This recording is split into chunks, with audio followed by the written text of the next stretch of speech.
Cheguei em Portugal como turista e decidi ficar. E agora, como é que eu faço pra me legalizar? Esse é o nosso papo de hoje, mas antes de qualquer coisa, já vou pedir o seu like aqui. Se você gostar desse tipo de conteúdo sobre Portugal, dicas jurídicas de Portugal, já se inscreve no canal para você ser notificado quando aparecer vídeos novos. E me siga também na rede social Luana em Portugal, vou deixar aqui em cima para você, que lá tem muito conteúdo bacana sobre Portugal. E sem mais delongas, vamos para o nosso papo de hoje. Luana, eu vim como turista para Portugal, amei esse país e decidi ficar. Existe alguma possibilidade de eu me legalizar aqui?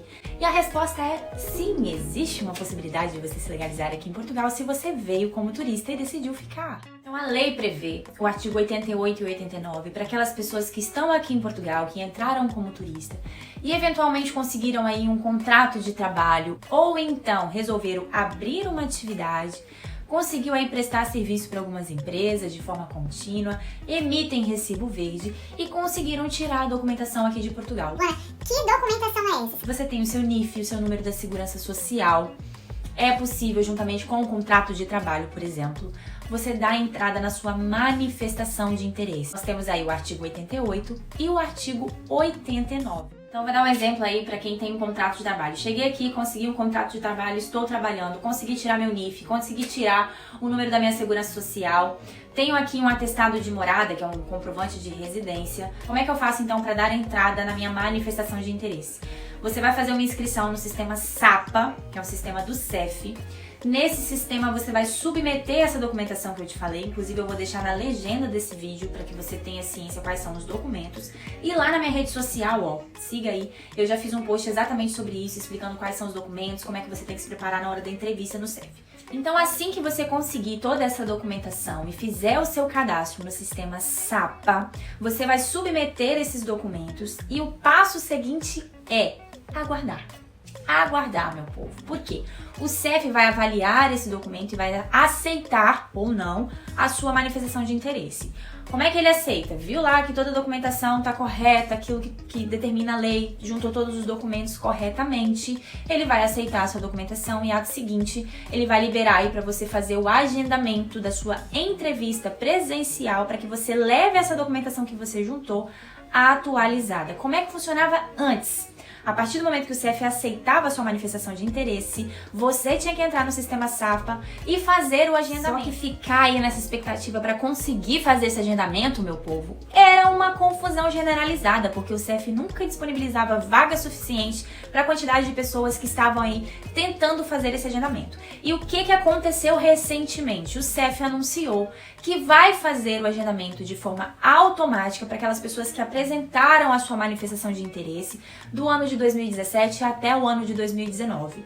Ato seguinte, nós acreditamos aí que as pessoas de 2020 e 2021, o CEF também vai manter essa forma de agendamento. O que significa isso? Significa que o CEF vai fazer o agendamento agora por ordem cronológica, ou seja, de acordo com as pessoas que deram a entrada primeiro e assim sucessivamente. Pessoas que dizem que isso facilitou, a pessoas que não gostaram tanto assim, mas a verdade é que com o decorrer do tempo a gente vai conseguir avaliar de fato se isso foi bom ou ruim. No meu ponto de vista, foi uma benesse, sim, senhor. Então, voltando aqui, fez todo esse passo a passo, o CEF avaliou sua documentação, o CEF agendou a sua entrevista, você vai levar essa documentação atualizada até o CEF, vai pagar o que tem que pagar, geralmente o cartão atualmente custa 50 euros.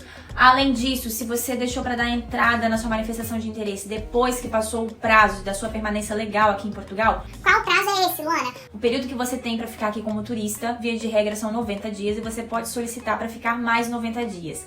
Entretanto, se dentro desse primeiro período aí de 90 dias você deu a entrada na sua manifestação de interesse, você não vai precisar pagar multa por permanência ilegal. Isso significa que, enquanto você está aqui como turista, sua entrada foi legal em Portugal e a sua permanência nesse período de turista também é uma permanência legal. A partir do momento que passa esse período de permanência legal, ou seja, no primeiro momento dos 90 dias de permanência legal aqui em Portugal, se você não fizer o pedido para renovar a sua permanência por mais 90 dias, a partir desse momento a sua permanência vai ser ilegal. Então, contando dessa data de permanência legal até a data que você deu entrada na sua manifestação de interesse, vai correr aí uma multa por permanência ilegal. Então, esteja preparado quando você for ao CEF, se esse é o seu caso, se você deixou para dar entrada na sua manifestação de interesse muito depois do seu prazo como turista aqui, vá preparado para pagar uma multa que pode chegar até 700 euros. Mas na prática, quando você paga lá na hora, geralmente eles cobram até 250 euros, mais o valor do seu cartão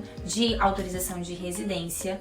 E, eventualmente, se surgir algum outro contratempo, alguma outra multa, que geralmente não é tão alta, eles vão te cobrar nesse momento. Então, vá preparado no dia da sua entrevista no CEF, com um bolsinho, com a graninha lá reservada para essa finalidade, tá bem? Se você tiver que pagar, você já tem essa grana, não vai desesperar e não vai ficar naquela aflição de Luana, não tinha grana, como é que eu vou fazer? Vai demorar muito mais eu pegar minha autorização de residência. Combinado? Então, qual a diferença aí de quem emite recibo verde, quem abre atividade e dá entrada aí na sua manifestação de interesse? Vai ser, de fato, os documentos que comprovam a sua atividade aberta e os recibos verdes que você vai submeter. Lembrando que é necessário que esses recibos, assim como o ordenado, que é como se fosse o nosso contra-cheque aí no Brasil, que ele seja pelo menos de um salário mínimo aqui de Portugal, ou seja, atualmente de 665 euros. Porque você precisa comprovar meios de subsistência, você precisa comprovar aí para o governo, para o CEF, que você possui meios para existir aqui em Portugal, para se manter aqui em Portugal. E como o governo estabelece um salário mínimo, você precisa pelo menos de um salário mínimo para comprovar que você tem condições financeiras de se manter aqui. Agora vamos falar de ponto negativo, porque nem só de coisas boas a vida é formada, né? Infelizmente a realidade é essa.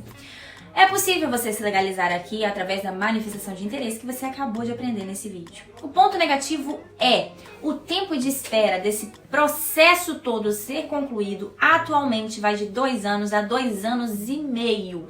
Então as pessoas que vêm pra cá como turista, que decidem se legalizar aqui através dessa modalidade, tem que estar ciente de que vai permanecer aqui em Portugal, aguardando enquanto o seu processo é concluído, mais ou menos esse período de 2 anos a 2 anos e meio. Isso implica dizer o quê? Enquanto você estiver aqui à espera do aceite da sua manifestação de interesse, à espera da sua entrevista, à espera de você finalmente conseguir o seu cartão de autorização de residência, você vai precisar permanecer em Portugal, ou seja, não dá para ficar viajando, não dá para ficar indo ao Brasil ou viajando pela União Europeia, porque é um risco muito grande. Por quê? Você já passou o seu período de legal aqui em Portugal, no seu carimbo vai ter o seu registro de entrada e esse registro vai informar a data que você entrou, ultrapassou esse período e você viajou. Se o país olhar ali e viu que você está ilegal há muito tempo, você corre o risco de não conseguir entrar naquele país que você deseja ou mesmo de ser deportado para o seu país de origem. Outro ponto negativo que alguns clientes e amigos sempre relatam é que você vai se submeter a determinados tipos de emprego, talvez inferior ao seu grau de formação, talvez algum emprego que você jamais imaginou que se submeteria, mas que seria o único emprego que aceita contratar um estrangeiro que ainda não está em situação regular no país. Então existe também essa questão, você tem que ter tudo isso em conta na hora de decidir vir para Portugal como turista e deixar para se legalizar aqui. Por quê? Existem várias formas de você já vir para cá, se você tem interesse em residir, de você já vir para cá de forma legal. E além disso, tem a questão também de conseguir a documentação para você submeter o pedido da sua manifestação de interesse. Você tem que levar isso em consideração, porque se você entrou aqui como turista, você vai precisar de um representante para tirar o seu NIF, às vezes para abrir uma atividade para você, para te instruir aí como conseguir o número da segurança social.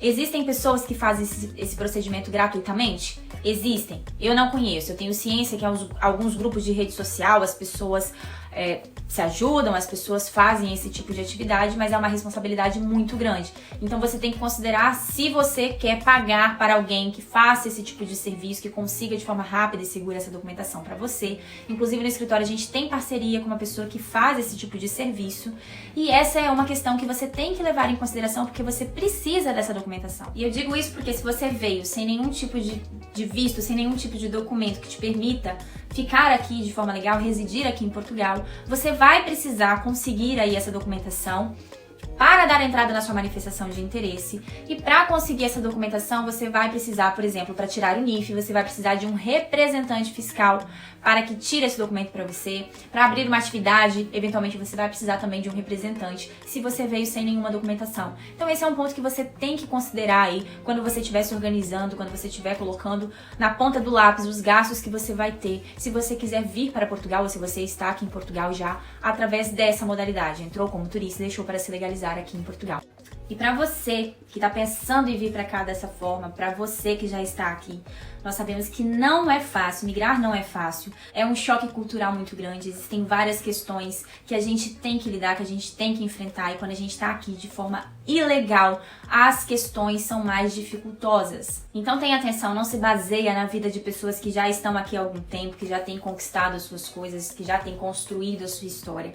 Não se baseie na vida daquelas pessoas que pintam um país como se tudo fosse flores, e também não se baseie naquelas pessoas que pintam um país como se nada fosse legal, como se tudo fosse ruim. Todos os países têm os seus problemas e têm os seus pontos positivos. E Portugal não vai ser diferente, né, minha gente? A gente que vem aí do Brasil, a gente sabe quais são as dificuldades do Brasil, mas a gente também sabe quais são os pontos positivos.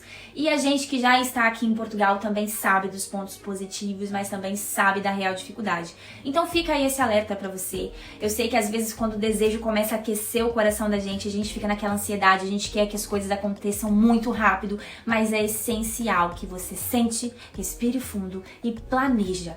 Conhecimento é poder, gente. Então se informe, busque canais de informação de pessoas sérias, de pessoas que têm capacidade para te informar, para que você conheça tanto a legislação, as questões legais, mas também a cultura de Portugal, para que você consiga decidir e se planejar da melhor forma possível. E é isso, nosso segundo vídeo desse canal. Se você gosta desse tipo de conteúdo, se você quiser saber mais, faz favor, já se inscreve aqui, curte, compartilha com os amigos, aproveita lá o Instagram Luana em Portugal, vou deixar aqui em cima para vocês. E pode sugerir o conteúdo que você quiser ver por aqui. Acompanhe lá também todas as dicas que já tem por lá. E esse vídeo foi criado, produzido e editado por Luana em Portugal, advogada no Brasil e em Portugal.